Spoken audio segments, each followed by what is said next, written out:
First, let's just tell me your name and where are you from, Leroy? Leroy Brooks. I'm a native of Columbus, Mississippi.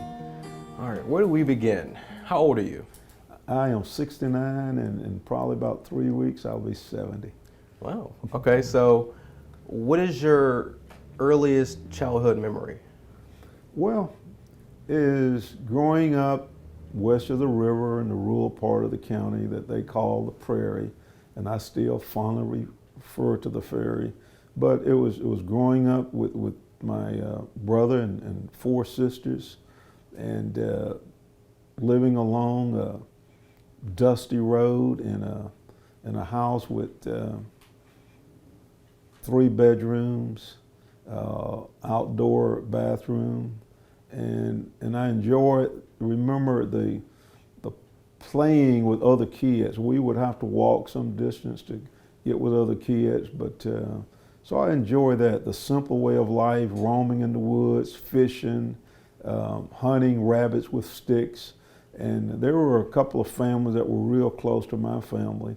And so the boys became like my brothers and the girls like my sisters. And so it was just Sunday mornings we would get up early and walk up Motley Road, because at midday we would play baseball. And along Motley Road was this huge field of plum trees, persimmon, blackberry. So, it was just, we just enjoyed it. As I reflect back on life now, boy, I grew up in poverty, hard poverty, but I never thought about it because my parents showed so much love, but everybody that I knew pretty much grew up like that. But that was my earliest memories. It's just the playing and riding the bus to school, and there were days when the bus was broken down, and we lived about 2 miles from the school, and we had to walk to school. And school was fun because you got to interact. But the thing that I remember the most, that even first grade, my first grade teacher was named Ms. Abolia Howard, and our teachers loved the students. I mean, they didn't have all these PhDs and EDDs, but they really loved the students.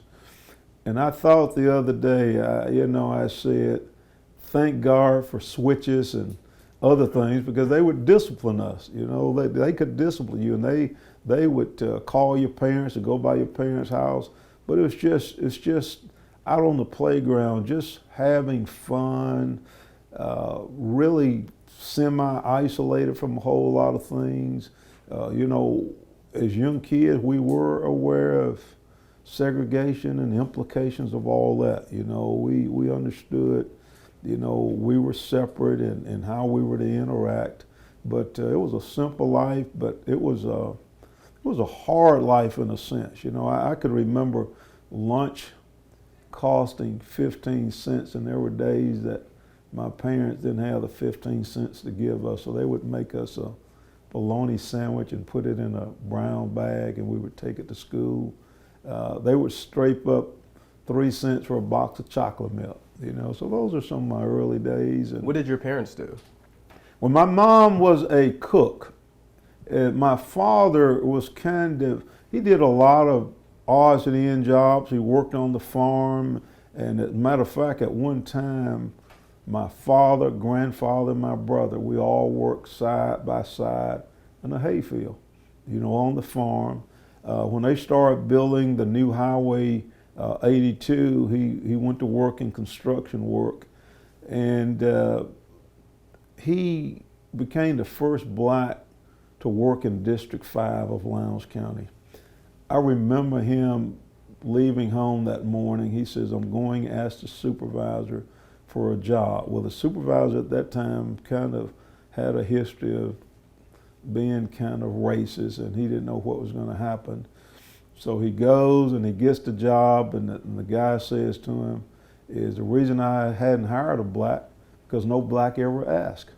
So when I got elected, he was still working for the county. Of course, there wasn't much emphasis on ethic laws. Of course, now you'd probably go to jail. So I made him my foreman. So he ran my road operation for a number of years until he died. And so, you know, that was one of the high points of my life, to be able to work side by side with my father, you know, is that here we were, you know, on certain days riding, looking at roads and all the things he would say to me to try and, you know, broaden my horizon. And but my mom was recognized just throughout the community as a great cook, because she valued it. You know, she didn't. My father never whipped me. My mom did a double dose of it. You know, and so again, I got to see her retire, and she was retired for a number of years before she passed, and she just kind of stayed at the house, cooked, worked in the yard. So it seems like your upbringing, although you weren't rich, you lived in poverty, but you were instilled with strong values and strong morals. What was the turning point in your life where you knew you wanted to be educated and successful and that you wanted to make something of yourself? Well, you know, education was just a general theme throughout the black community. Motley, I referenced Motley as, it was just a general theme. You know, at that time, everybody thought that if you could just graduate from high school, you would have reached a milestone. And so one of the interesting things, I was a frail kid. It's hard to believe now, but I was a frail kid, and I suffered from migraine and some other ailments. So my parents never wanted me to participate in sports and rough and tumble kind of stuff. So I found my niche in reading. Is the people that my mom worked for, you know, we would get the newspaper was a day old, but they got all these magazines, Life magazine, National Geographic, and so my mom would bring all these magazines home, and I would just travel the world in these magazines. I didn't know that you searched around and tried and find teachers that were not hard. You know, I just signed up for class, you know, and did you go on the GI? Bill. I got out of, I joined for 4 years. My last 2 years was in England, and I was going to be discharged from England, and I wasn't sure I was going to get out in '75 because a lot of things were going on with the economy. So I extended for 8 months, and I got sent from England to Kansas City, best assignment I had. And then I decided, you know what, I really want to get out so I can start the school in January of '76. So you said you travel the world through magazines. I traveled the world through magazine, you know, and I just developed a love for reading. I was reading everything that you could imagine. And I would occasionally come across articles dealing with segregation and race, and it kind of caught my attention. And so as an early kid, one of the things, again, aside from being told those things you don't do, places you don't go, it became clear to me that where my mother worked as a cook and a maid, when she got to the house, she always had to go to the back door and go in the house. She couldn't go in the house in the front door. Why? It was just kind of an unwritten rule, and it just puzzled me. Now, once you get in the house, in the back door, she couldn't go into the front door of her own house? No, the people she worked for. Oh, for work for. Yeah, okay. And it was so weird that once you go through the back door, you all over the house, but you couldn't go to the front door. They didn't want the neighbors to see a Well, it was black just an person? unwritten rule. You know, we grew up with these kind of things that black people couldn't bury white people because you'd be throwing dirt in their face, all these kind of little idiosyncrasies. And so I became sensitive to the whole racial piece. So as long as I can remember, I started reading James Baldwin and Richard Wright and all the black literature, Malcolm X. I grabbed a hold of all of that literature from the latter part of elementary school through high school, and I just developed this yearning to kind of understand this whole racial phenomenon. I remember when John Kennedy got shot and I heard some white people say, let's go have a celebration. And all this stuff just kind of stuck in my mind, and so this early preoccupation with learning just kind of took over my life. I never worried about sports that much, and my granddaughter asked me now, she said, Grandpa, were you nerdy in high school? I don't know. And so when I started the 9th grade, I carried a briefcase because I had all these books, and my wife and all my friends, they still laugh about it. They said, here you are in the 9th grade with a briefcase. And I said, well, I just knew I was destined to be somebody.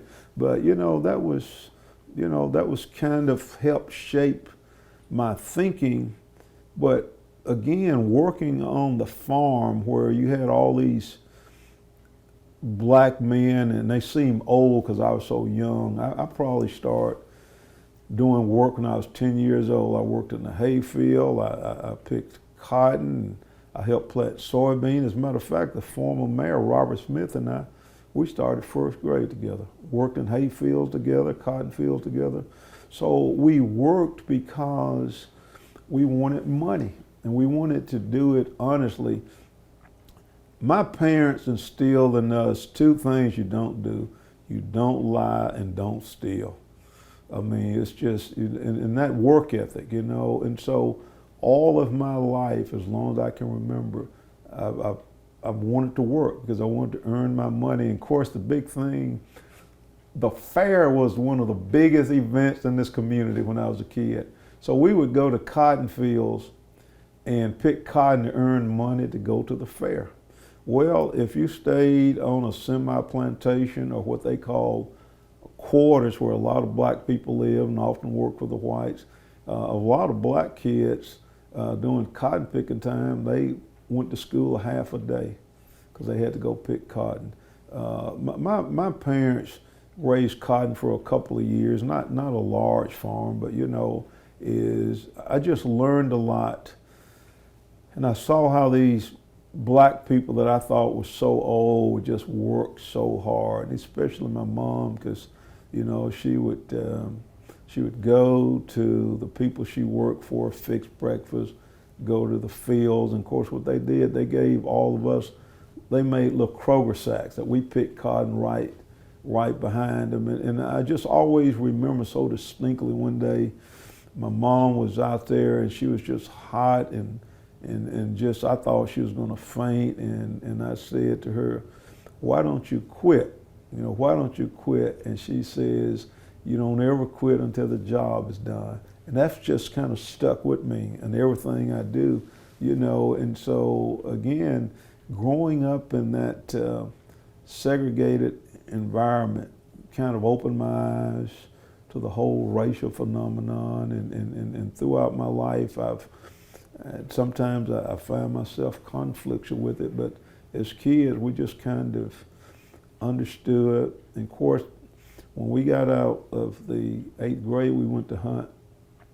It was the highest black high school, and it was the centerpiece of the black community. I mean, it was just, everything happened at hunt. Had Friday night football, bands, talent shows, so here I am, 14, 15 years old, interacting, and I knew I wanted to get out of Mississippi, so I got an ROTC in high school and I loved it. So when I joined the Air Force, I was leaving forever, Did you want to get out of Mississippi, go to the Air Force because of the racial phenomenon? Yeah, I 2 reasons I wanted to go to the Air Force. One was that when I graduated from high school, I thought that if I decided to go to college, that the scarce resources my parents had,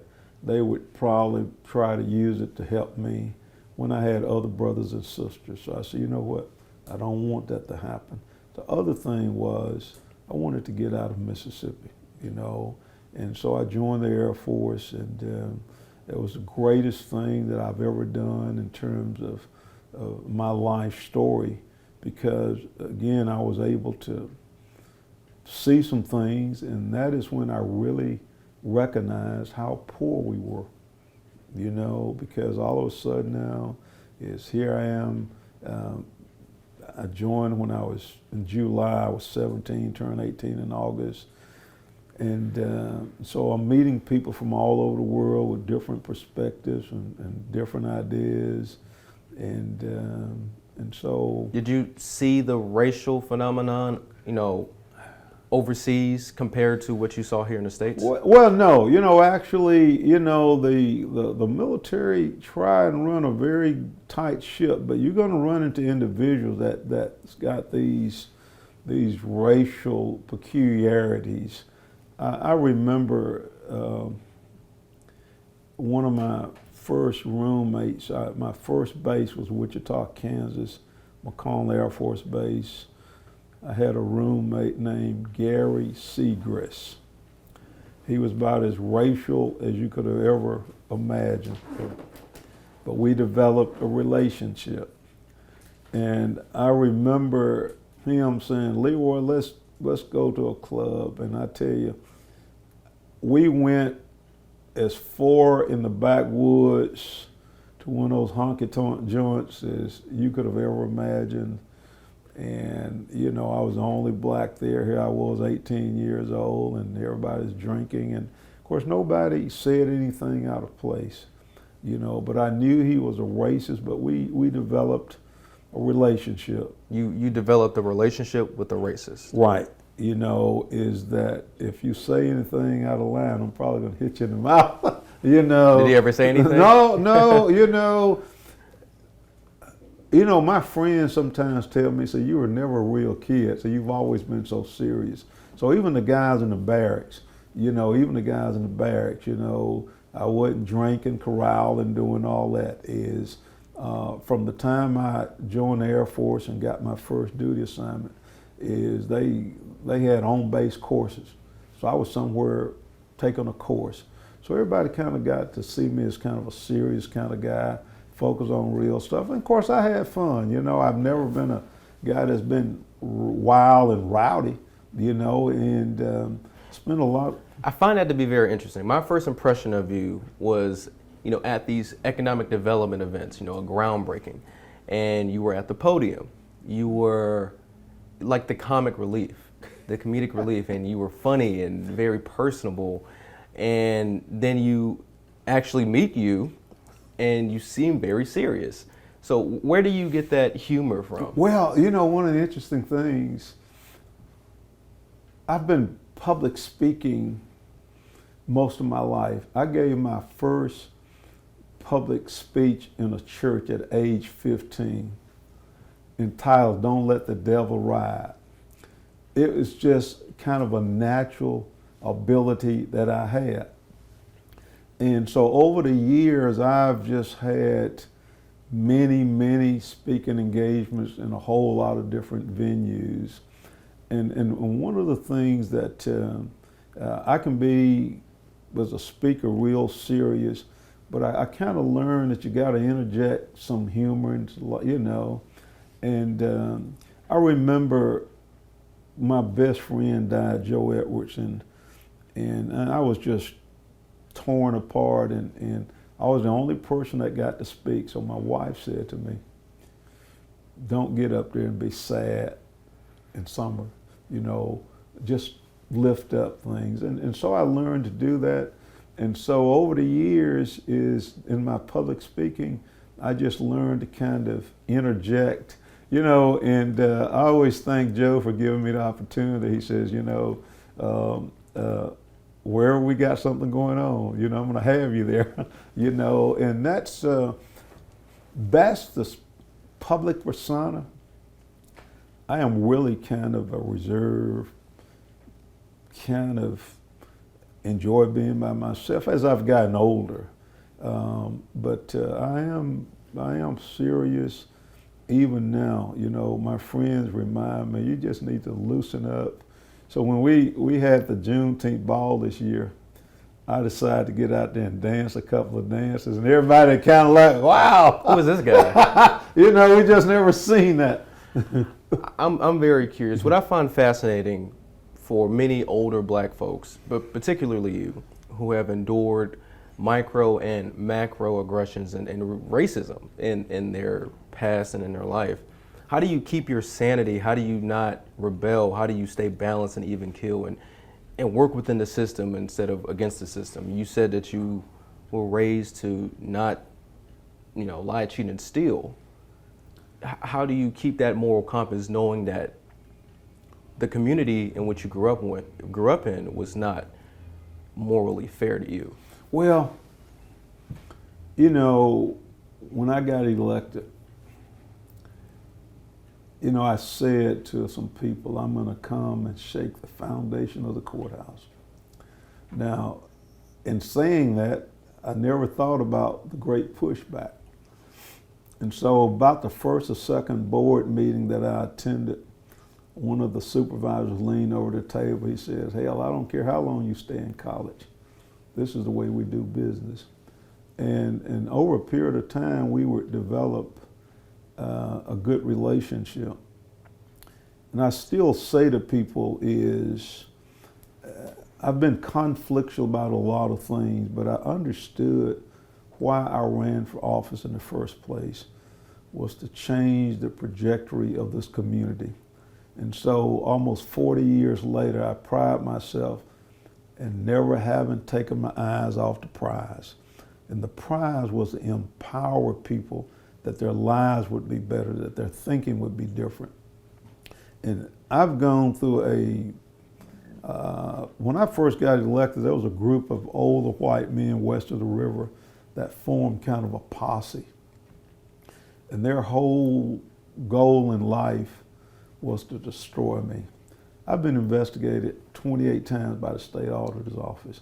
I mean, they used everything at their fingertip to try and destroy me politically, even some of my board members. People talk about Harry now. I still remain conflictual about Harry. I don't dislike him. I characterize Harry as God's test for me, okay? As a test that you say that you're this is going to be your test. If you can survive this and keep your eye on the prize, you will persevere, because no one in this community has any idea at the length that he's gone through to really help destroy me. I mean, the conversations, things he's said to me, things he's done, it's just unbelievable.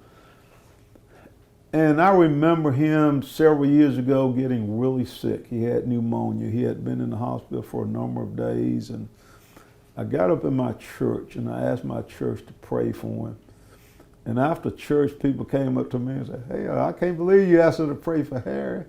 And I don't dislike him. He is the smartest person I've ever served with on the board.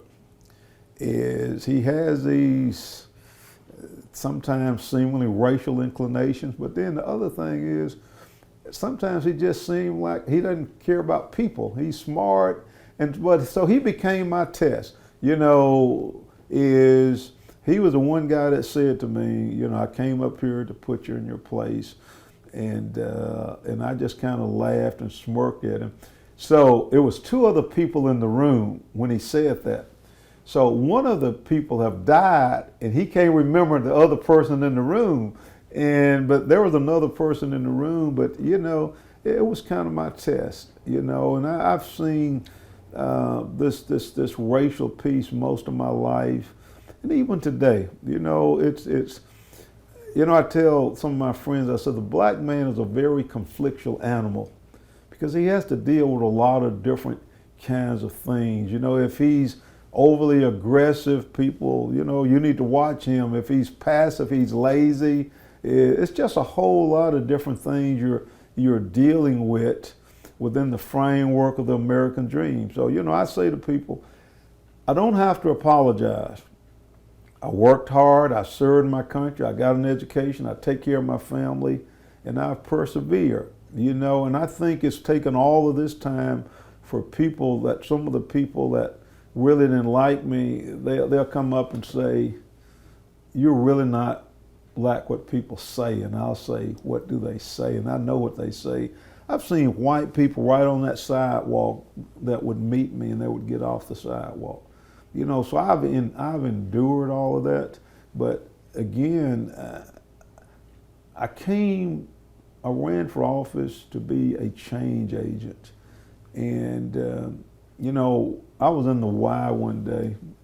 I was lifting weights. This white guy came and stood over me. He says, "I think you talk about race too much."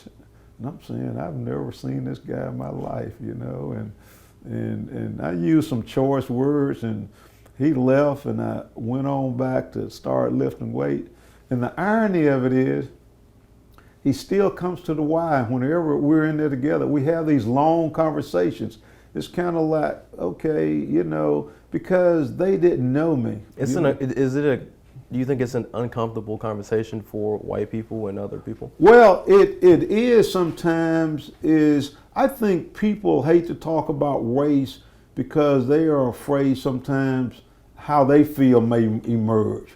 And I think we all have to acknowledge that we have these cultural differences, that, we grew up in different times, different settings that help shape our mind. When people used to call me a racist, I kind of laugh it off. And I've said to whites, find a white in this community that I've mistreated, and I'd give them $1,000. I said, what y'all have to understand, I'm Afrocentric to the extent that I love black people, okay?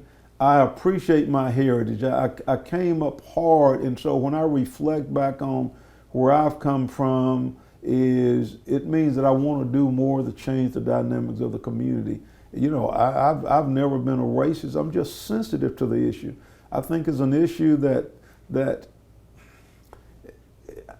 that's kind of still permeating parts of society, and people really don't know how to deal with it.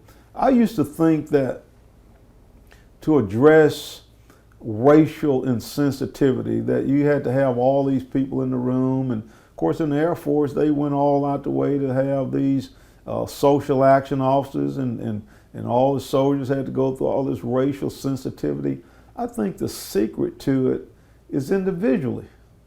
You've got to decide, people meet each other and they decide, how they want to interact. And even if you have some of these tendencies, you learn to keep them in perspective, that we are different for a lot of reasons. There are black people that I may not get along with. And it has to do with your value system. Not all black people have the same value system. It's how you're raised, things you've been exposed to. And, I've never thought that white folks owed me anything but the opportunity to get out of my way and let me do my thing. I think that the key to a lot of personal success is you got to be responsible and disciplined. You've got to stay focused. That doesn't mean that you're not going to run into racism. It just means that you understand that it's there just like other obstacles. And that would be your message to anybody despite their race or gender? That would be my message, that you've got to stay disciplined and understand that as you run this obstacle course, one of the things you're going to run into is racism. And so you've got to learn to navigate around it. You can't use it as a crutch.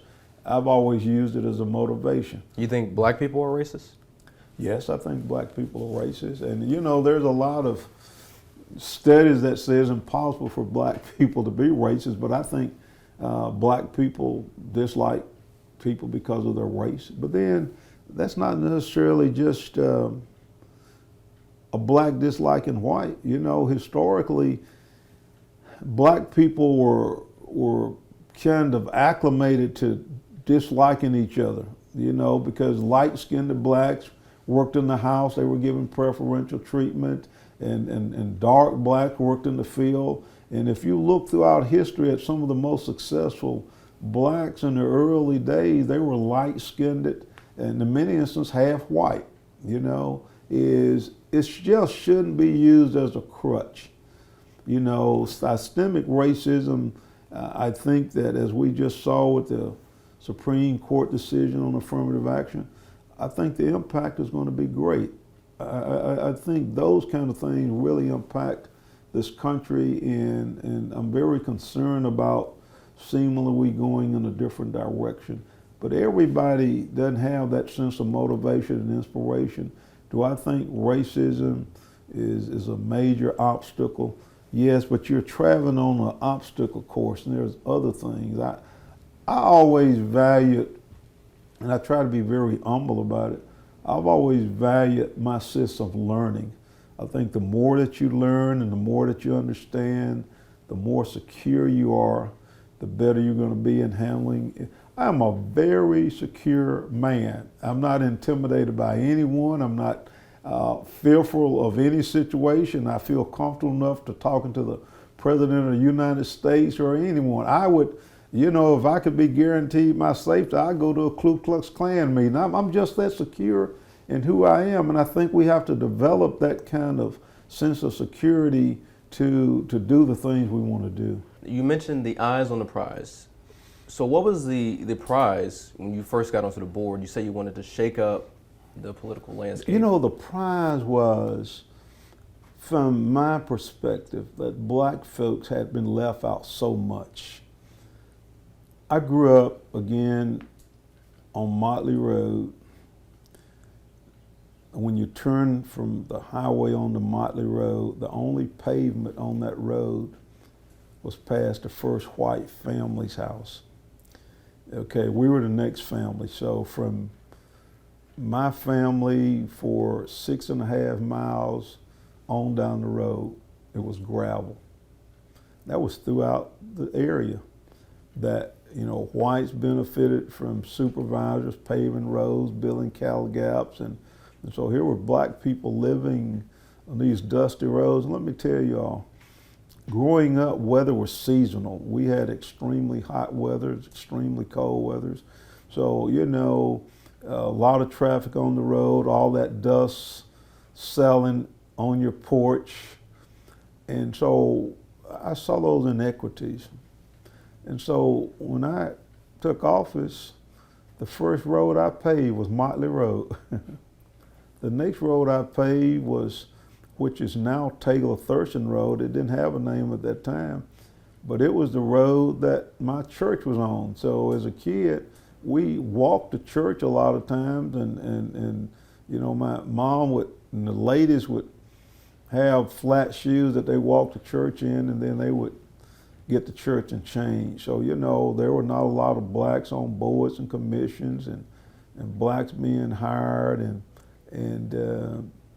you know, they were not really sensitive to some of the issues impacting the black community. One of the interesting things that may be a Southern phenomenon, there have always been select blacks that benefited from whites being in office. You know, they were supporters. You know, there were, you know, I'd be the 12-year white incumbent who had been in a majority black district for 12 years, and his relationship with them was great. I had to go out and get young people registered that had no connection to it. And so that was, you know, and so when you started talking about, you know, we needed to do this and that, you had board members, you know, well, you talk about race too much. Well, if y'all had done what you're all supposed to do, we wouldn't be talking about this. And of course, when I first got elected, we were in a beat system where each supervisor had his own budget, did all his own hiring, ran his own operation. So I had the flexibility to do some things I felt was necessary to kind of bring everybody in line. My theme from the day that I've ever taken office is equality and justice. I just believe in it because I've seen what happens when people are not treated fair, when people are mistreated because of race or any other thing that causes discrimination. It breaks your spirit. It breaks your spirit. I used to see how people working on the farms were talked to, and the attitude, and it breaks your spirit, is to have watched older black men tip their hats to young white boys, or young blacks having to say yes sir and no ma'am to whites, but white children didn't to blacks. So all that thing, I'm taking all this into the boardroom. I'm walking in, been in school for a while, and I've studied political science and all these theories. And you were an oddball on the board, because not only were you the first black man, but you were also the only educator, right, one with an education. Right. And I had all these theories and ideology, and of course they'll put you in check real quick. But again, part of my survival, and I've got to, because I'm very spiritual. I've got to give thanks to God for looking over me and taking care of me, because I've gone through some rough times. But the other thing, I would spend countless hours researching, studying the law, understanding, because I didn't have anyone to teach me. No one had gone down this road before. I met Benny Thompson, who is now the U.S. Congressman from the 2nd Congressional District. He was a supervisor in Hinds County. And we developed this great relationship that still lasts. We're closer than brothers, because when I got elected, it was 50 black supervisors. Ben and I were kind of different in that we wasn't just talking about roads, we were talking about public policy issues, and we were kind of the oddballs. Now, quite a few of the original blacks were educated, because you had to be educated almost to get elected. Mm-hmm. And so we developed this relationship. There was a young attorney here named Steve Ed, who passed a couple of years ago, that knew a lot of what I call the boys of Springs around the state.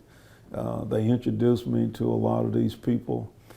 And because I was fairly articulate, they were kind of fascinated that here I was teaching in the political science department of Mississippi State.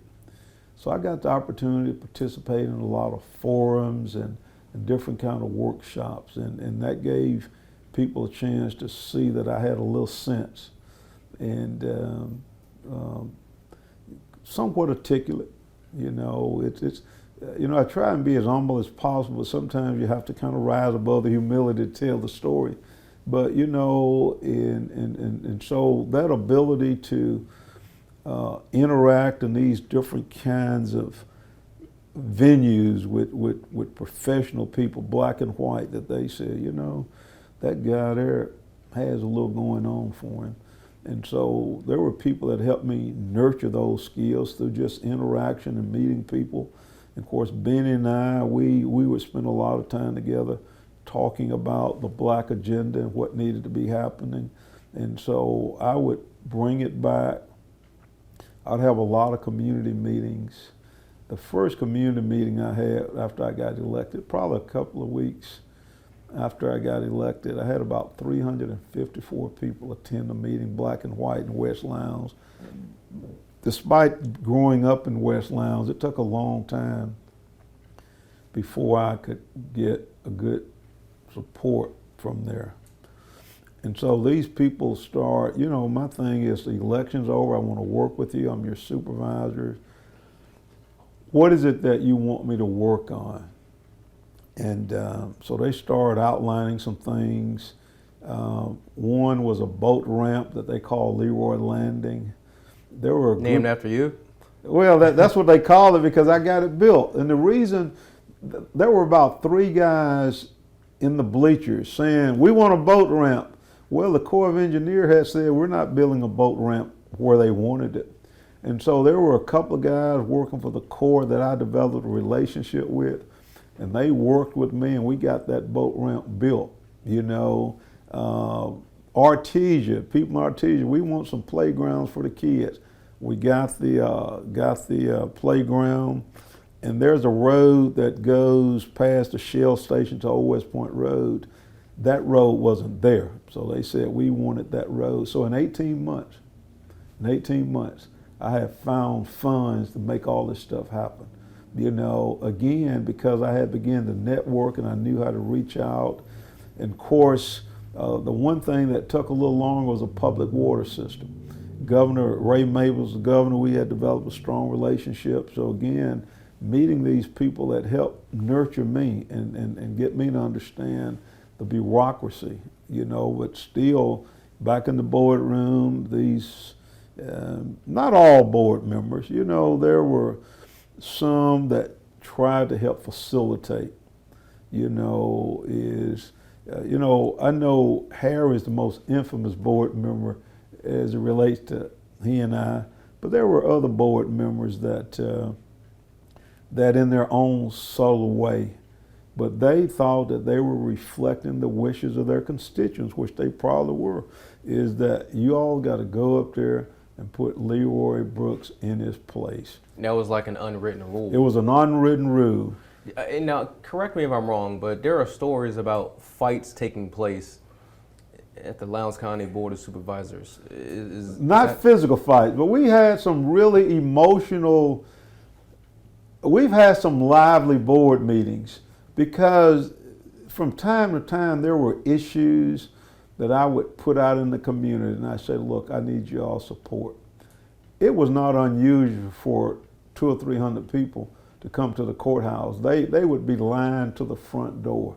They would take off from work because they felt that Leroy Brooks was up there defending for them. And what they did was to let me know we're with you. And you mentioned some protests you were a part of that really earned the trust of your district. Well, one of the first things, I think probably about 84, 85, there was a major strike at Johnston Tom-Digby. My sister-in-law worked out there, and so they called me out there, and I went out there and I intermingled with the strikers, and they had their house where all the strikers would go and eat. And I can remember walking in one day and they had a radio in there on the same frequency as the police. So every time I went to the house, they would say, Leroy Brooks is out there.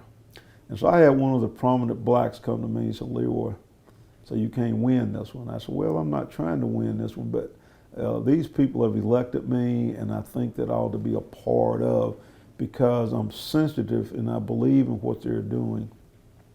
So one afternoon, the fire department went out there and let the water loose on the strikers, and I got a call and I told everybody to come up to the courthouse. So it was hundreds of people up at the courthouse, and so it just happened. It was a Tuesday. It just happened that the mayor and city council was meeting. The late Dr. E.J. Stringer, who had been a statewide leader, member of the field director for the NAACP, had a pastor here by the name of Reverend Amzai Bailey, who had been active in supporting things. We said to the people, you all just stay here. We're going to go over to the mayor and in council meeting to have a conversation. Well, by the time we got over there, everybody else had followed us over there. The city council and mayor was meeting upstairs. They followed upstairs. So we went into the meeting, and the mayor at that time says, if y'all don't calm down, we're going to call the National Guard. Well, the city attorney, the late DeWitt Hicks, we got to develop a good relationship. He took the different approach. Let's hear him out, and so it was from there that people saw that I was not afraid, that I would be willing to speak up. I use the analogy of growing up on the farm, that if you get thrown by a horse, it's hard, but it's not as hard. But if you ever get thrown by a mule, you're going to bounce off the ground because they, And so I say, people want to see you ride a mule first, right, and then they'll put you on a horse. So they saw that I was willing to ride the mule. That I was extremely vocal in the boardroom. And you've taken a lot of punches. I mean, you said you've been unfairly arrested multiple times, right? Yeah. Well, that's the reason I said, when I said I was going to shake the foundation of the courthouse, they pushed back. All of a sudden, I'm getting all these audit investigations, and I got one threat on my life, and the FBI investigated that they never did make any arrests, and it was early in my career that I was out at a basketball game, a bunch of guys playing out in the hall, and one of the boys went in the girls' bathroom. It was my nephew, and so wasn't anybody in there, so they called the police. 5 police cars came out there and arrested him. So I came down. The police department was over at City Hall, so I came down and I go in and I asked the desk sergeant, would you call your lieutenant? He said, I'm not calling him. I said, would you call the chief? I'm not calling him either. I said, would you call the mayor for me? He says, if you don't shut up and get out of here, I'm going to arrest you. Before I knew it, the guy came from around the desk. He grabbed me in the back of my collar and slammed me into the wall.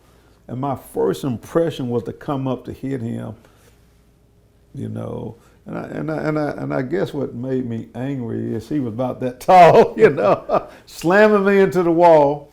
It was about 5 or 6 policemen standing outside talking. And so he says, I'm gonna arrest you for disobeying a lawful order and public profanity. I said, what? Tell me what? He says, I told you to shut up and get out of here, and you didn't. And the profanity was, I referred to the police department as asinine. So that's what they charged. So they put me in a cell, and of course the jail was already, it was terrible. It was about 7 or 8 guys in there. The jail floor was so bad, you couldn't walk. You had to slide across it because of all the, and there was this big old black guy in there. He kept looking at me, and that's what scared me. So I went over and I sat on the floor. And so finally I said, can I get a phone call? And they said, yeah. So I called my wife. I says, I'm locked up. Bring me a writing pad and a pencil, because if Dr. King can write from the Birmingham jail, I sure in the hell can write from the Columbus jail. Right. And so Joe Edwards, again, was the black on the city council. He and I were good friends. They came up. And so the city decided they were going to prosecute me. They had 2 municipal judges, both recused themselves. They had 2 prosecuting attorneys who both recused themselves. So they brought in a judge that was kind of known as the hanging judge. And so the board attorney, Punchy Walters, if it had not been for, his name was James Walters, if it hadn't been for Punchy, I probably would have went to prison 10 times over. But he took a liking to me. And so we went to— White guy or black guy? White guy. He was a huge guy, had played professional football, and he was famed around here for wild hog hunting. And he took a liking to me, and the 16 years that he was on the board, I want to think that Monday through Friday for all those years almost, we met somewhere. We met in his office, my office, and he would share with me the politics of Lowndes County from a white perspective, and he knew a lot of folks, and we'd be walking down the street and he'll say, don't deal with that guy or that guy, and he took care of me. He's in his 90s. He's moved to Madison County, and he still calls me. He calls me and says, are you okay? I said, I'm fine. And so he represented me, and of course, they threw it out. And then I ran a community center. It was called I.C. Cousin Community Center. Had a staff. We charged to use the center. And we didn't have all the receipts for the ice cream and blah, blah, blah. So they called auditors in. And so I was charged with embezzlement, even though they recognized no money had been stolen. It was the district attorney after me. I would find out later the district attorney had tried to find something on me. He had used this investigator for 4 different times to find something on me. So we went to court, justice court. All 3 of the judges sat in on it. Black supervisors came from all over the state. I mean, black folks from all over the county. So you had a lot of support. Yeah, it's like, okay, we're going to support Leroy. And that's kind of been what has happened over the years. And of course, a lot of the people that were initially big supporters of mine and worked for me, they've gotten older. Some of them have passed. Think about it. If you helped me and you were 40 years old, you'd be 80 years old now. And so you got a lot of these people just sitting back if they haven't passed. You have such a long and extensive history and a lot of longevity within your career, almost 40 years on the board. From when you first began to now, do you feel fulfilled? Is it mission accomplished? Do you think you've left the political landscape in a better place? And do you think you've left the black community in a better place for the work you've done? I'd like to think so. I'd like to, and sometimes you have to look and reflect and be very introspective and say, has it been worth it all? And I get asked that question sometimes. Is Leroy, if you had to do it over, would you do it over? I would. Do you feel fulfilled? Yes, because what I've seen is I've seen people in positions that I think that I helped open the door. I've worked to help almost every black elected official that's in office. I joke Joe Mickens, I've never helped him. I said the mere fact that I didn't work against you helped you, but all of them, every gubernatorial candidate that was a Democrat that's run for office since I've been in office, been in this room. Politicians from all walk of life has been in this room. And so I take pride in joining in with other people that worked hard to open the door to get other blacks elected. And sometimes I'm a little disappointed because I'm not sure they govern, or at least by my standards. So I try not to be too critical.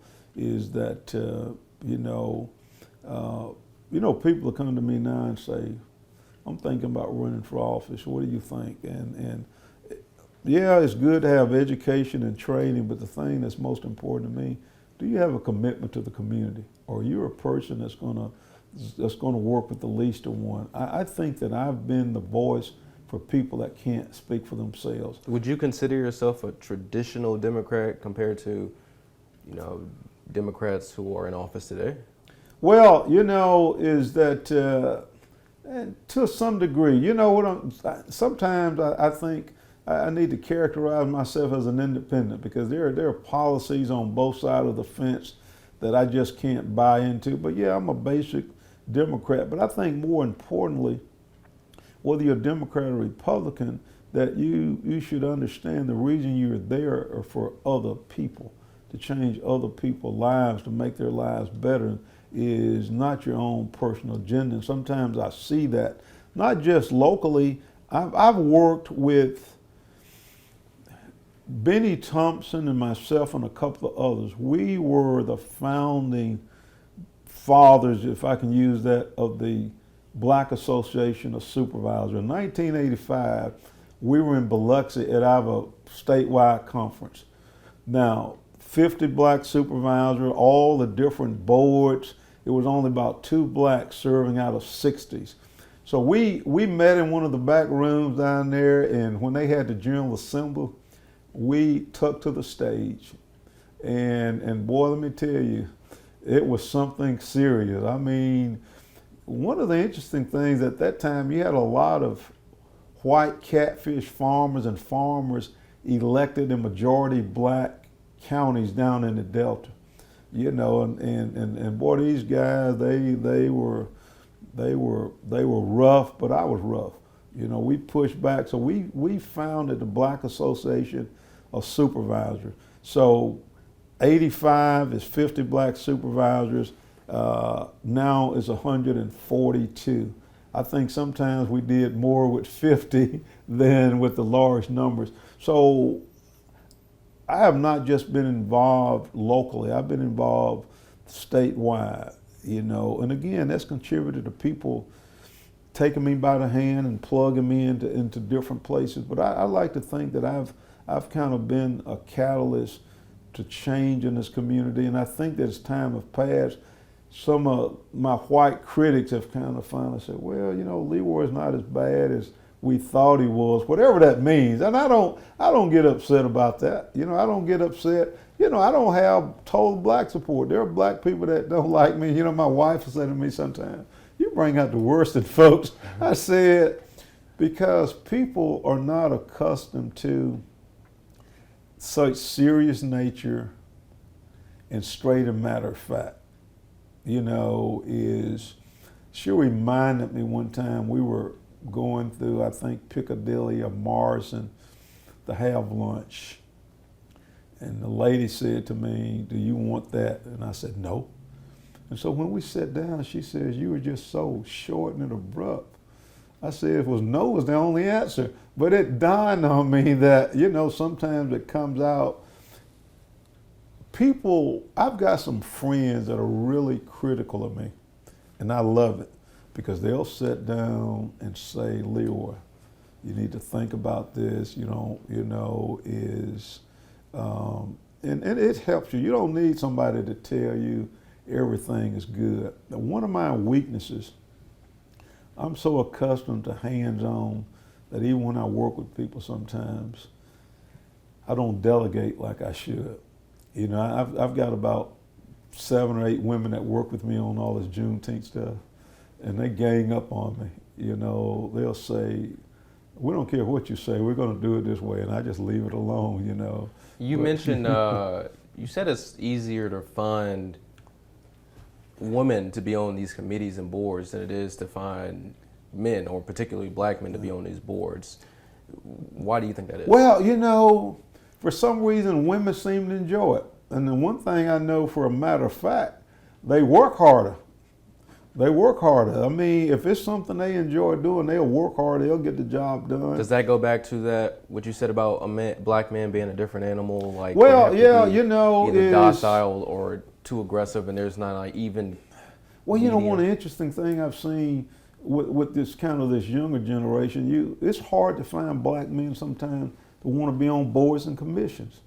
They don't understand the dynamics of networking. I'm not taking a brush and making a broad painting, but if you look at the board appointments for the city especially, the majority of them are women, but they work hard, and they enjoy it, and so for me, the 40 years that I've been in office, almost the majority of the time, it's been women, because they enjoy special events that have a social inclination, kind of like Juneteenth, that kind of, they love that kind of stuff. Even with politics. I started some years ago a minority leadership development training program, because one of the things I wanted to do was try and instill into young blacks some sense of understanding the dynamics of leadership, not trying to nurture a bunch of politicians, and so over the years I've done a number of classes.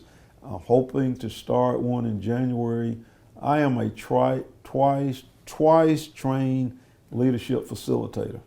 I just finished last year a 12-week online course with NACO, and if I had had that training 20 years ago, I would have been a supervisor from what I've learned. So what is important is sharing what you know. Not just that, during the course of my tenure, if I had a conference that was then driving distance, I would rent a van and take other people, so they could see what I see, so they could understand. You don't want to hear about me going to France and the great time I've had and you can't go. So, you try to include other people, and they'll become more dedicated, and they understand the dynamics of what's going on. So that's important to me. So we're on the back end of your career now. You mentioned a 12-year period where you hit a lot of milestones. One of those was getting married. So you've been married for decades now, and now you're a grandfather, yes. Right? So yes. Talk about what that is like. Well, last Tuesday, we celebrated 47 years of marriage, and it's been fun. You know, Shirlette is. We dated in high school off and on. She was my greatest antagonist, and we laugh about it sometimes. She says, I couldn't stand you. And, you know, and I used to tell my mama about it. My mama said, that's going to be the lady that you're going to marry.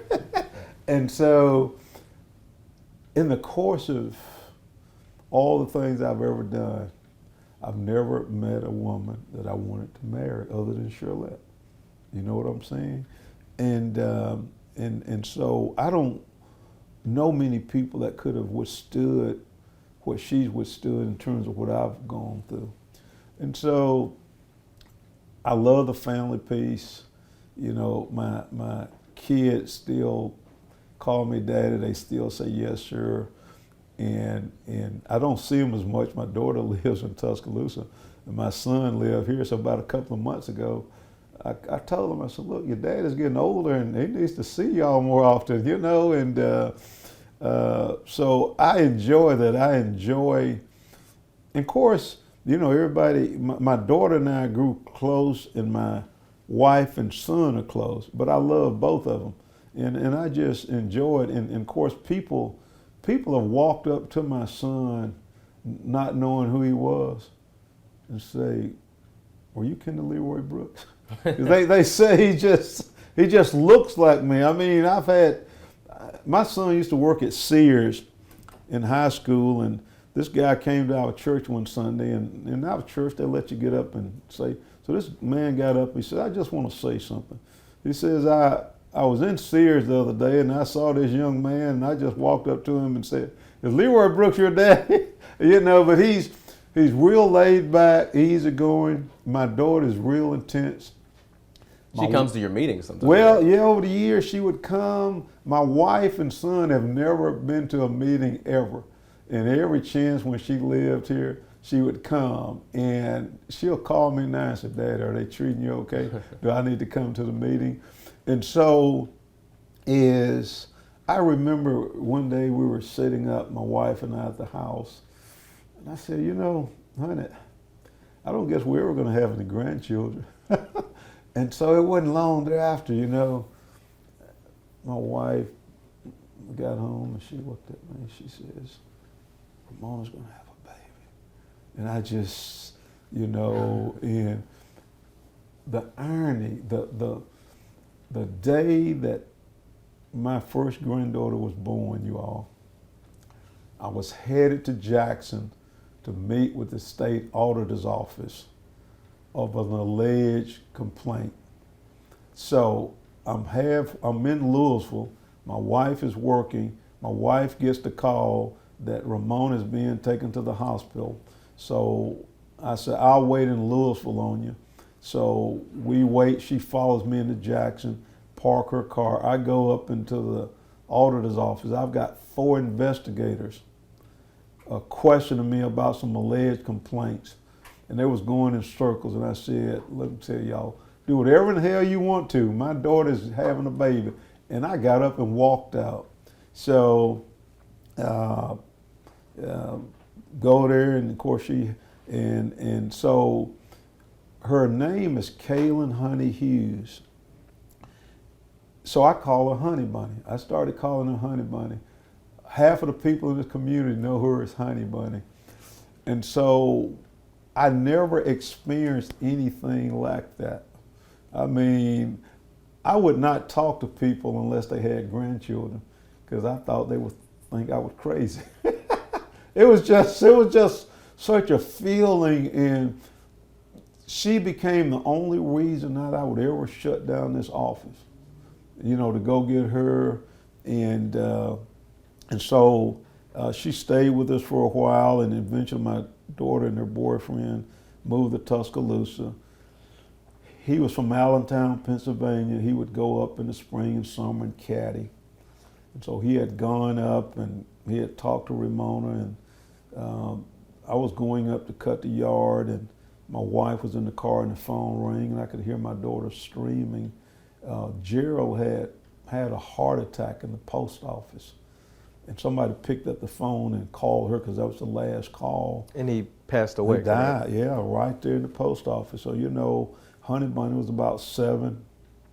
And so every imaginable event that she's ever been in, I've been there, carried her to the Democratic National Convention.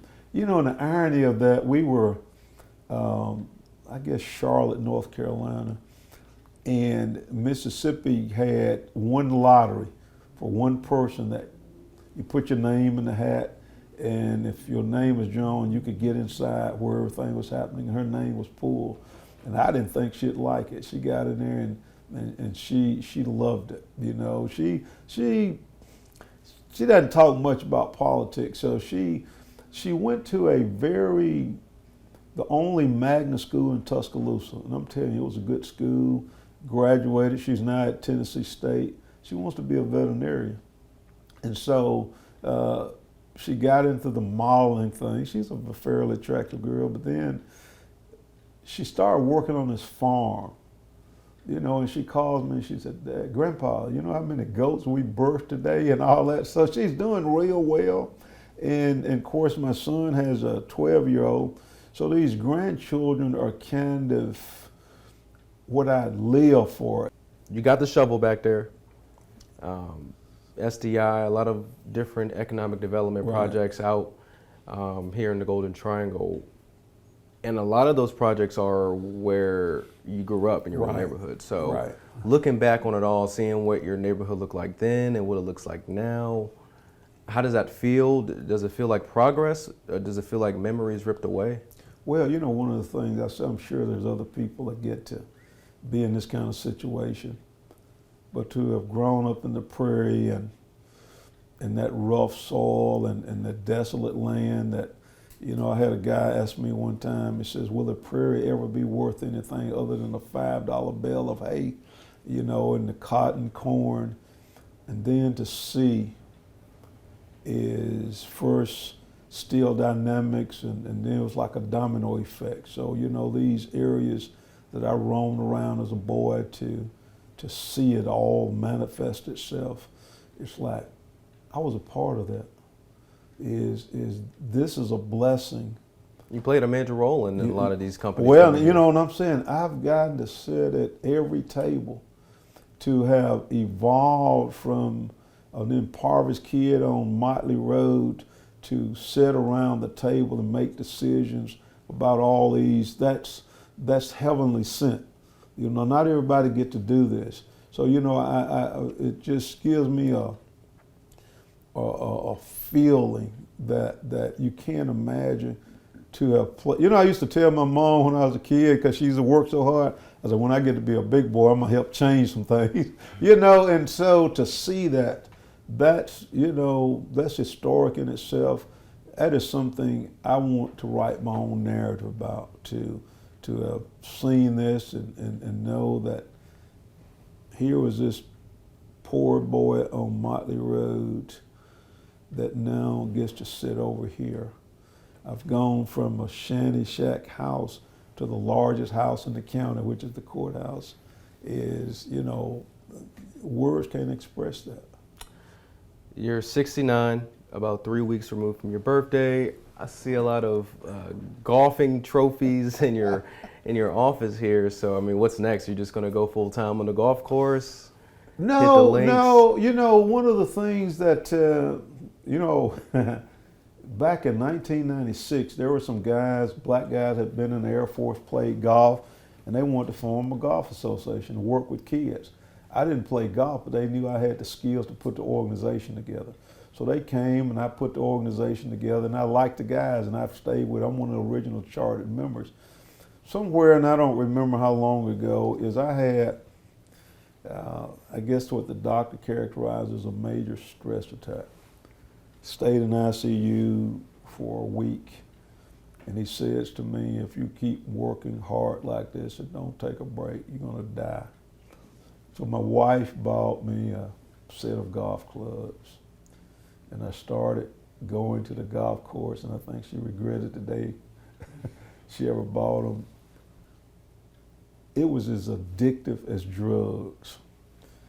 I used to sit in the office and pray that it would rain so I wouldn't go play golf. It was that bad. And I enjoyed it. I mean, I really enjoyed it. I'm just now trying to get back into it because last June, while we was on vacation, I fell and tore the tendons in my tricep and bicep, and I had to have major surgery. So last May, I didn't play golf. I've played golf 3 times since last May. So now I'm just trying to get back into it. But it was a stress buster for me. I enjoy it.